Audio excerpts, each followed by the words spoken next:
তো বন্ধুরা, সকাল সকাল তো রান্নাবান্না নিয়ে বসে পড়লাম, কিন্তু দেখো বাটা মাছ নিয়ে এসেছে আজকে। আর এই বাটা মাছের আঁশ ছাড়াতে কান্না ছুটে দেয়। তো যাই হোক, দোকানদার একটু কেটে কুটে দিয়েছিল, তারপরে আশপাশ ছাড়িয়ে পয়সা করে নিলাম। আর এই দেখো সব সবজি সবজা তো অর্ধেকটা কাটা হয়ে গেছে, তারপরে বাকিটা কাটলাম। এখানে বসিয়ে দিলাম বিট গাজর ভাজা।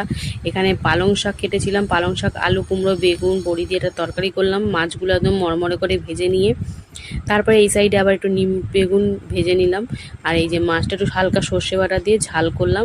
তো রান্নাবান্না কমপ্লিট হয়ে গেলো, দিয়ে দিলাম খেতে ভাত, নিম বেগুন, বিট গাজর ভাজা, পালং শাকের ঘন্ট, আর ছিল বাটা মাছের ঝাল। তো নিম বেগুন দিয়ে কিন্তু প্রথমে খেয়ে নিল। তো আমি আবার ইয়ার্কি মারছিলাম মিষ্টি লাগছে নাকি, বলছে নিম পাতা কখনো মিষ্টি লাগে। তো যাই হোক, তারপরে বিট গাজর ভাজা দিয়ে সুন্দর করে মাখামাখি করে খেয়ে নিল। তারপরে ছিল পালং শাক, অনেক রকমের সবজিতে বেশ ভালোই লাগছিলো পালং শাকটা, অনেক রকমের সবজি দিয়ে।